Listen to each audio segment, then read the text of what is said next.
గౌరవనీయులు మాజీ ముఖ్యమంత్రి వర్యులు వైఎస్ఆర్సీపీ అధినాయకులు ఒక్కసారి జగన్మోహన్ రెడ్డి గారి మాట వినండి. అందరూ కూడా అమ్మటి రాంబాబు అన్న చేసిన తప్పేమిటి అని అడుగుతా ఉన్నా. విడుదల రజనమ్మ చేసిన తప్పేమిటి అని అడుగుతా ఉన్నా. జ్యోతి రమేష్ చేసిన తప్పేమిటి అని అడుగుతా ఉన్నా.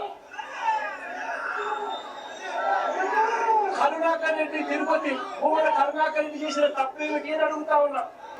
కాకాని గోవర్ధన్ అన్న చేసిన తప్పేమిటి అని అడుగుతా ఉన్నా.